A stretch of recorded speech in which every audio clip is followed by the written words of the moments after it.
তোমার সঙ্গে সংসার আর করাই যাবে না, বুঝেছো তো? অসহ্যকর লোক হয়ে গেছো তুমি, একটা বিরক্তকর লোক হয়ে গেছো।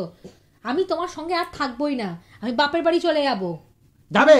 হ্যাঁ যাও যাও, বাপের বাড়ি যাও। হ্যাঁ, ওখানে তো সবাই আমার কথা শোনে না, সবাই আমাকে ভালোবাসে। তুমি বাপের বাড়িতে তোমাকে ভালোবাসে? হ্যাঁ, বাপের বাড়িতে তোমাকে ভালোবাসে। ওই জন্য তো আধার কার্ড থেকে তোমার নাম কেটে দিয়েছে, রেশন কার্ড থেকে নাম কেটে দিয়েছে, সব জায়গা থেকে তোমার নাম কেটে দিয়েছে। তারপর বিয়ের পর আমার গলায় ঝুলিয়ে দিয়েছে।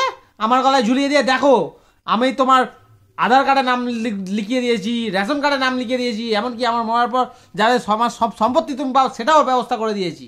হ্যাঁ, আর ওই বাড়িতে কি করেছে? কোনোদিন একবার ফোন করে বলেছে যে তোর সম্পত্তিতে কোন জায়গায় তোর নামটা লিখবো বল? না, বলেনি। তাহলে ওরা আমায় কেউ ভালোবাসে না? হ্যাঁ সত্যি, ওরা কেউ ভালোবাসে না। না না, যাও যাও যাও যাও, তুমি, আমি এখনই ফোন করবো, আমি যাও যাও যাও। না না, আমি আর কোথাও যাবো না তোমাকে ছেড়ে, দূর বাবা।